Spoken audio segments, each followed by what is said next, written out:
एक समय की बात है जब शीला अपनी ननद जया की शादी की तैयारी में लगी होती है। वो एक मेहंदी लगाने वाले को बुक कर देती है और घर जाकर अपनी ननद जया को इसके बारे में बताती है।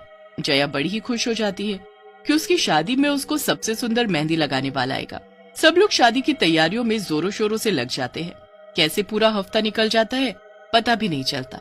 मेहंदी की रात सब नाचने गाने में मगन होते हैं कि तभी कविता बोलती है, अरे शीला, वो मेहंदी वाला कब आएगा? एक तो वो अकेला और सब इतने सारे हैं। वो कब आएगा और कब हमको मेहंदी लगाएगा? हाँ हाँ, मेरी बात हो गई है उससे, वो बस आने वाला होगा। तुम सब बेफिक्र रहो, सबको मेहंदी लगेगी और बहुत ही सुंदर। याद रखोगे। सब नाच गा रहे होते हैं कि तभी मेहंदी लगाने वाला आ जाता है। हाँ जी मैडम, मैं आ गया। अब बारी बारी से सब लोग आ जाओ। भैया, आप सबसे पहले दुल्हन को मेहंदी लगाओ और उसके बाद हम सब मेहंदी लगवा लेंगी। बस फिर जया अपने हाथ आगे करके बैठ जाती है। मेहंदी वाला मेहंदी लगाना शुरू कर देता है। देखो भैया, ऐसी मेहंदी लगाना कि सब देखते रह जाए। मेरी मेहंदी सबसे सुंदर और एकदम अलग होनी चाहिए। आप चिंता मत करो मैडम, ऐसी मेहंदी लगाऊंगा कि आप याद रखोगे। हाँ। मेहंदी वाला जया को मेहंदी लगाना शुरू कर देता है। वो इतने सुंदर डिजाइन उसके हाथ में बनाता है कि जया और बाकी सब देखते ही रह जाते हैं। मेहंदी वाले का हाथ मशीन से भी तेज चल रहा होता है और वो तो फटाफट उसके दोनों हाथ में मेहंदी लगा देता है।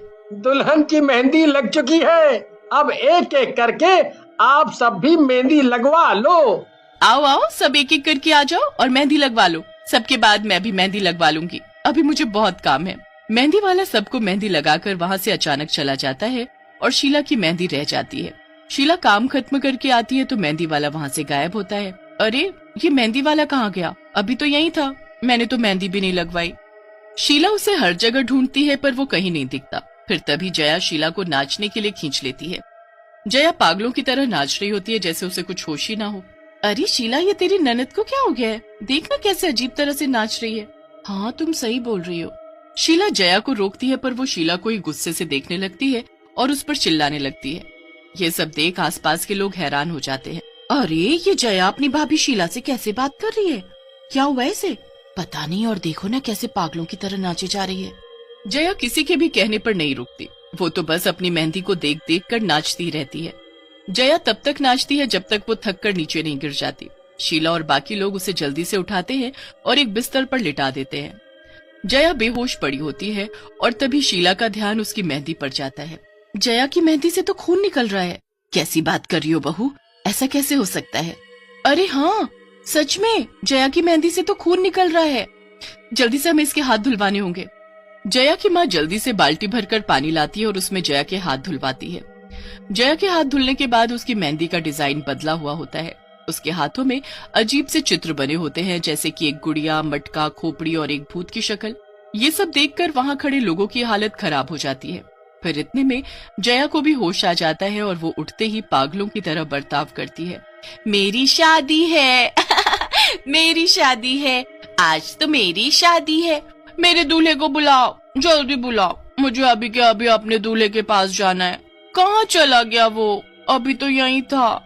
जया की हालत बहुत खराब हो जाती है और अगले दिन उसकी शादी होती है, इसलिए सब परेशान हो रहे होते हैं।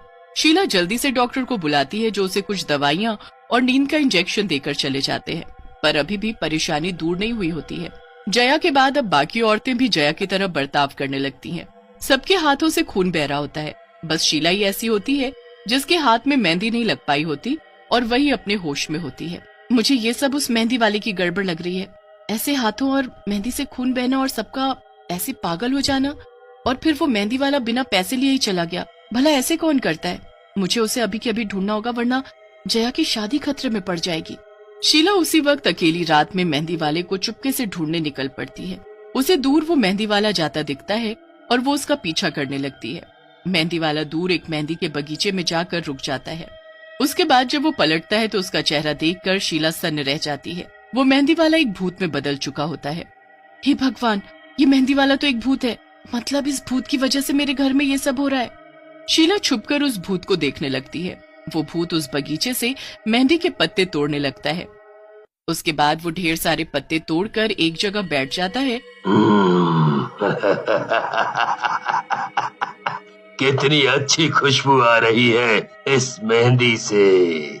अब परसों ये मेहंदी मैं पायल को लगाऊंगा। पायल? कहीं ये उस पायल की बात तो नहीं कर रहा जिसकी शादी 2 दिन बाद है और जो हमारे मोहल्ले में रहती है? हे भगवान, अब मैं क्या करूं? कैसे सब ठीक करूं? शीला उस भूत को ध्यान से देखती रहती है। वो भूत सारी मेहंदी पीसकर एक मटके में भर देता है और वहाँ से चला जाता है। शीला उस भूत के जाते उस मटके के पास जाती है। वो धीरे से उस मटके को उठाती ही है कि तभी भूत पीछे से आ जाता है। कौन है यहाँ? किसकी हिम्मत हुई मेरे बगीचे में आने की? अरे तू तो वही औरत है जिसके घर कल शादी है। अरे पर अब तो शादी हो ही नहीं पाएगी, है ना? ये शादी जरूर होगी। मैं इस शादी को रुकने नहीं दूंगी। मेरी ननद की और बाकी औरतों की हालत तुम्हारी इस मेहंदी की वजह से हुई है ना, पर मैं सब ठीक कर दूंगी। मेरी ननद की शादी जरूर होगी और कल ही होगी। जिसको एक बार मैं मेहंदी लगा देता हूँ वो औरत पागल होने लगती है और कल तो उसकी हालत और बुरी हो जाएगी। बस देखती जाओ तुम। ऐसा क्या होगा कल? बताओ मुझे। मैं किसी को कुछ नहीं होने दूंगी।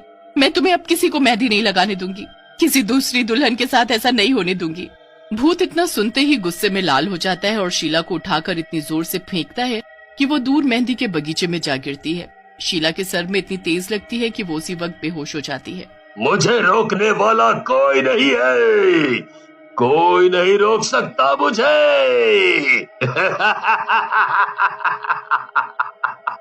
भूत वहाँ से चला जाता है और शीला वहाँ बेहोश पड़ी होती है। शीला की ननद जया और बाकी औरतों की हालत और ज्यादा बुरी होती जा रही होती है। सबके घर वाले उनको जैसे तैसे संभाल रहे होते हैं, पर किसी को समझ ही नहीं आ रहा होता कि उनकी बीवियों को हुआ क्या है।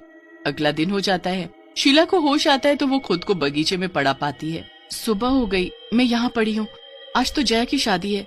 घर में क्या हाल हो रहा होगा, मुझे कुछ करना पड़ेगा। शीला भागती हुई जाती है और एक बाबा से टकरा कर गिर जाती है। क्या हुआ बच्ची? ऐसे कहाँ भाग रही हो? और तुम इस जगह क्या कर रही हो? क्या तुम्हें मालूम नहीं ये मेहंदी का बगीचा भूतिया है?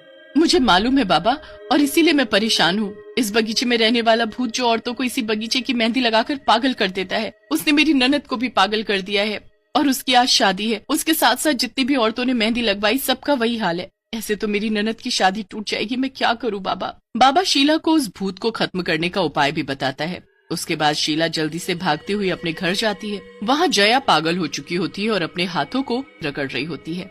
मैं आ गई हूँ जया, मैं आ गई हूँ, इधर दिखाओ अपने हाथ। शीला जैसे तैसे बड़ी मुश्किल से जया के हाथों पैरों में वो भभूत रगड़ती है।